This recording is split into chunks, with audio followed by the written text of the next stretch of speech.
بسم اللہ الرحمن الرحیم۔ السلام علیکم۔ امید کرتا ہوں سب دوست خیر و عافیت سے ہوں گے۔ آج اس بیماری ٹاپک کو ڈسکس کرنے والے ہیں، وہ ہے سیٹیکا پین۔ اس ویڈیو میں اس کی وجوہات، یہ ہوتی کیسے ہے اور اس کی علامات کیا ہوتی ہے اور اس کا علاج کیا ہے، مکمل تفصیلاً بتایا جائے گا۔ سیٹیکا کا درد ایک عام بیماری ہے، اس کو لنگڑی کا درد بھی کہتے ہیں، اور یہ ایسا درد ہے جو کولے سے نکل کر ٹانگ کے ساتھ ساتھ چلتا ہوا پیروں کے انگوٹھے تک جایا کرتا ہے۔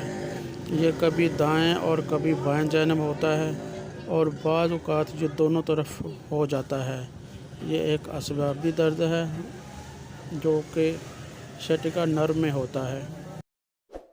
سیٹیکا کی وجوہات: حادثے یا چوٹ کے باعث، اعصابی سوزش کے باعث، شدید ٹھنڈ کے باعث، ریڑھ کی ہڈی کی تکلیف کے باعث، حرام مغز کی خرابی کے باعث۔ سیٹیکا پین کی علامات: کمر سے لے کر پاؤں تک درد ہوتا ہے۔ درد کی وجہ سے پاؤں سن ہو جاتا ہے، پٹھے کا کھچاؤ ہو جاتا ہے اور چال میں لنگڑا پن آ جاتا ہے۔ سیٹیکا کا علاج: درد سے سکون کے لیے مریض لگاتار چلتا پھرتا ہے، کیونکہ حرکت کرنے سے اس کو درد میں افاقہ ہوتا ہے، اور بیٹھنے کی صورت میں درد تکلیف بڑھ جاتی ہے اور اس میں متاثرہ جگہ کو سن ہونے کا احساس بھی ہوتا ہے۔ ایسی صورتحال میں اس دوا کے 5 قطرے صبح اور شام استعمال کروائیں۔ کالوسینتھ 200 یہ ہومیوپیتھک کی سیٹیکا پین کے لیے بہت ہی اچھی دوا ہے۔ اس میں گرمی اور دباؤ ڈالنے سے سکون ملتا ہے، لیکن حرکت کرنے پر درد دوبارہ شروع یا زیادہ ہو جاتا ہو تو اس صورتحال میں 5 قطرے صبح اور شام استعمال کریں۔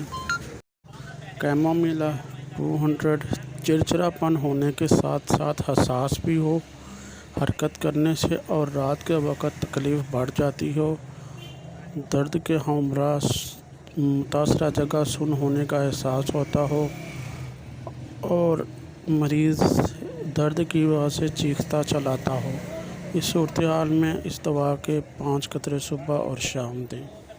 گوائکم کیو متاثرہ ٹانگ میں سکڑو ہو اور دیگر جوڑ متاثر ہوں، حرکت کرنے سے درد، ٹھنڈے موسم سے درد زیادہ ہو تو اس صورتحال میں اس دوا کے 10 قطرے صبح دوپہر شام استعمال کروائیں۔ آپ سے گزارش ہے کہ ادویات کو ان کی علامات کے مطابق ہی استعمال کریں اور بتائی گئی طاقت میں ہی استعمال کریں تاکہ بہترین نتائج حاصل ہوں۔ آپ دوستوں سے گزارش ہے کہ میرے چینل کو لائک، سبسکرائب اور شیئر کر دیں۔ شکریہ۔ اللہ آپ کا حامی و ناصر ہو۔ خدا حافظ۔